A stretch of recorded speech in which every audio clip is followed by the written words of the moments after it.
सीधे रुख करेंगे, प्रधानमंत्री नरेंद्र मोदी का संबोधित कर रहे हैं, क्या कुछ कह रहे हैं, लिए चलते हैं।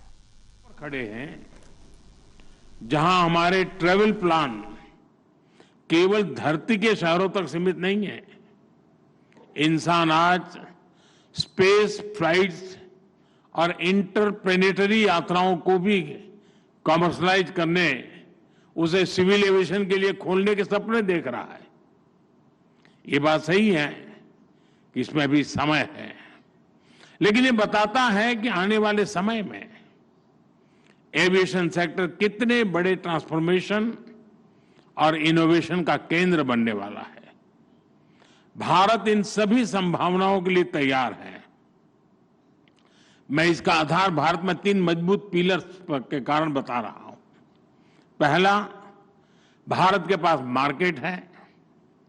ये मार्केट मात्र कंज्यूमर्स का समूह नहीं है, ये भारत की एस्पिरेशनल सोसाइटी का प्रतिबिंब है। दूसरा, टेक्नोलॉजी और इनोवेशन के लिए हमारे पास डेमोग्राफी और टैलेंट है। हमारे युवा नए दौर के इनोवेटर्स हैं, जो आर्टिफिशियल इंटेलिजेंस, रोबोटिक्स और क्लीन एनर्जी जैसे क्षेत्रों में ब्रेक थ्रू ला रहे हैं। तीसरा, हमारे यहां इंडस्ट्री के लिए ओपन और सपोर्टिव पॉलिसी इकोसिस्टम है। इन तीनों सामर्थ्य के दम पर हमें मिलकर भारत के एविएशन सेक्टर को नई ऊंचाई पर लेकर जाना है। फ्रेंड्स, बीते वर्षों में भारत ने सिविल एविएशन के क्षेत्र में एक अभूतपूर्व परिवर्तन देखा है। आज भारत दुनिया का तीसरा सबसे बड़ा डोमेस्टिक एविएशन मार्केट है। हमारी उड़ान योजना की सक्सेस इंडियन सिविल एविएशन का एक गोल्डन चैप्टर है।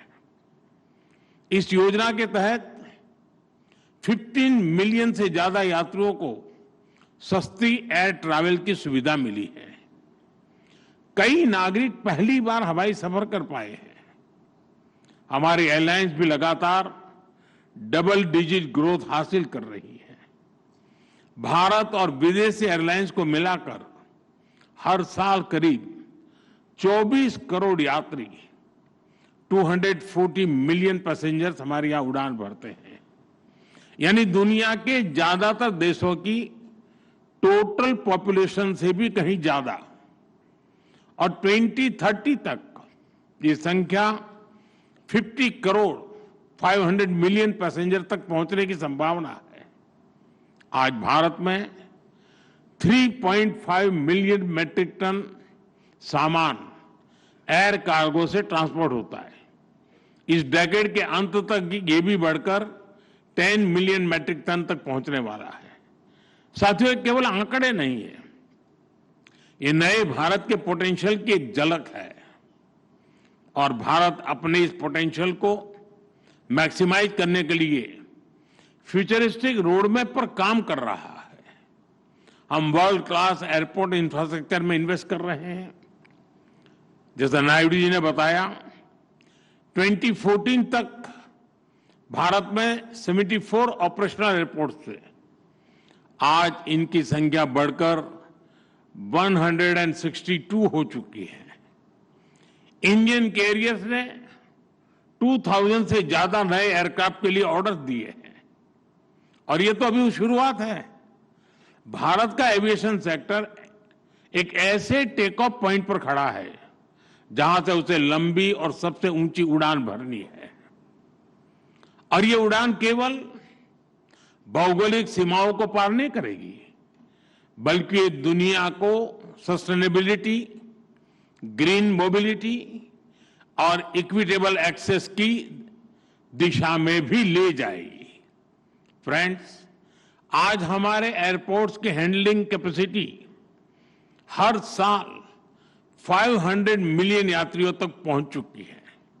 भारत आज दुनिया के उन गिने चुने देशों में है जो टेक्नोलॉजी के जरिए यूजर एक्सपीरियंस के नए स्टैंडर्ड सेट कर रहा है। हम सेफ्टी, एफिशिएंसी और सस्टेनेबिलिटी पर भी उतना ही फोकस कर रहे हैं। हम सस्टेनेबल एविएशन फ्यूल्स की ओर बढ़ रहे हैं, ग्रीन टेक्नोलॉजीज में निवेश कर रहे हैं, कार्बन फुटप्रिंट्स घटा रहे हैं। हम प्रोग्रेस और प्लेनेट की सुरक्षा दोनों सुनिश्चित कर रहे हैं।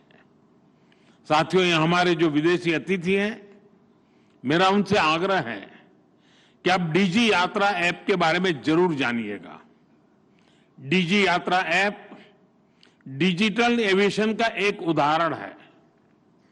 ये फेशियल वेरिफिकेशन टेक्नोलॉजी के माध्यम से एयरपोर्ट एंट्री से लेकर बोर्डिंग गेट तक सीमलेस यात्रा का कंप्लीट सॉल्यूशन है। कहीं कोई पेपर डॉक्यूमेंट्स आईडी दिखाने की जरूरत नहीं। मैं समझता हूं भारत के ये इनोवेशंस इतनी बड़ी पॉपुलेशन को बेहतर सर्विसेज देने के एक एक्सपीरियंस से ये कई देशों के काम आ सकता है। यह सिक्योर और स्मार्ट सॉल्यूशन का एक ऐसा मॉडल है जो ग्लोबल साउथ के लिए भी प्रेरणा बन सकता है। साथियों, भारत के तेजी से एक्सपांड कर रहे एविएशन सेक्टर के पीछे एक और बड़ा कारण है consistent reforms. Bharat global manufacturing hub बने, इसके लिए हम हर तरह से कदम उठा रहे हैं।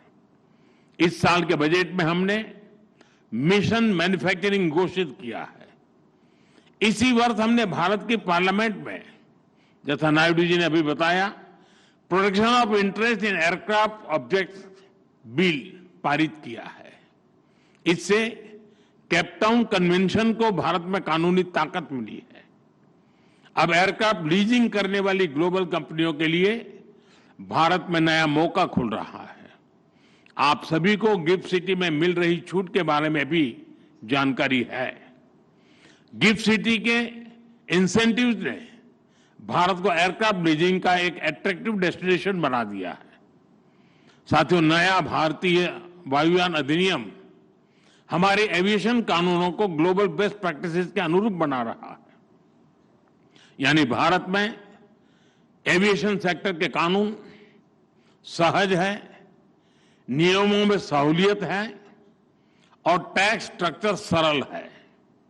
इसलिए दुनिया की बड़ी एविएशन कंपनियों के लिए भी भारत में निवेश के लिए एक बेहतरीन अवसर है। फ्रेंड्स, एविएशन सेक्टर में ग्रोथ का मतलब है नई उड़ान, नए रोजगार और नई संभावनाएं। एविएशन सेक्टर में pilots, crew, engineers, ground staff सभी के लिए नए मौके बने हैं। एक और नया सनराइज सेक्टर उभर रहा है, एमआरओ, यानी मेंटेनेंस, रिपेयर और ओवरहॉल। हमारी नई एमआरओ पॉलिसी से भारत को एयरक्राफ्ट मेंटेनेंस का ग्लोबल हब बना के इस दिशा में तेजी आई है। 2014 में भारत में 96 एमआरओ फैसिलिटीज थी।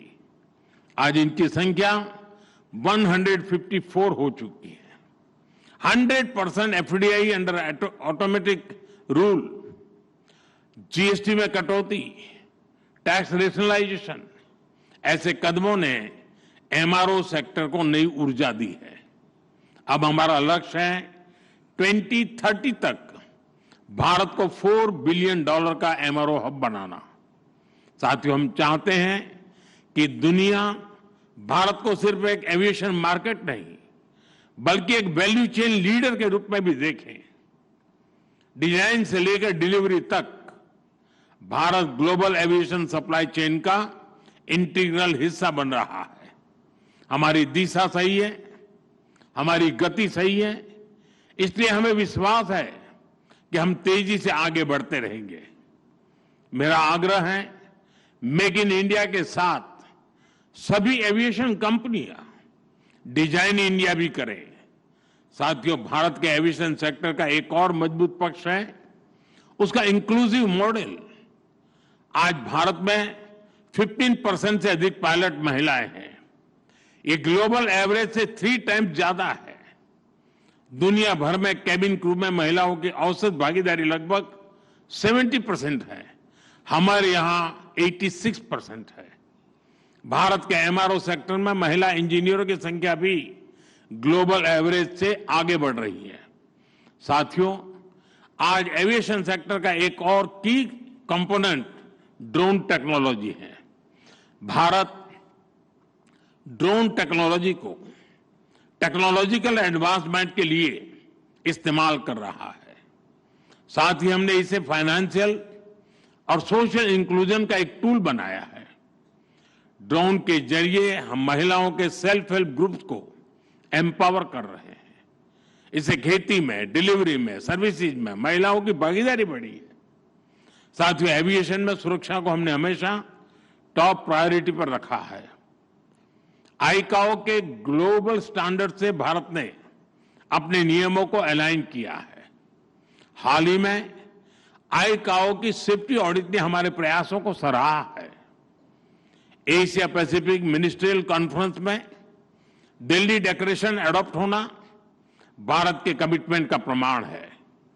भारत हमेशा ओपन स्काईज और ग्लोबल कनेक्टिविटी के समर्थन में खड़ा रहा है। हम शिकागो कन्वेंशन के सिद्धांतों का समर्थन करते हैं। आइए हम मिलकर एक ऐसा फ्यूचर बनाएं जहां हवाई यात्रा सभी के लिए एक्सेसिबल, अफोर्डेबल और सिक्योर हो। मुझे विश्वास है कि आप सभी एविएशन सेक्टर को नई ऊंचाई पर ले जाने के नए समाधान निकालेंगे। मैं आपको अनेक अनेक शुभकामनाएं देता हूं। बहुत बहुत धन्यवाद।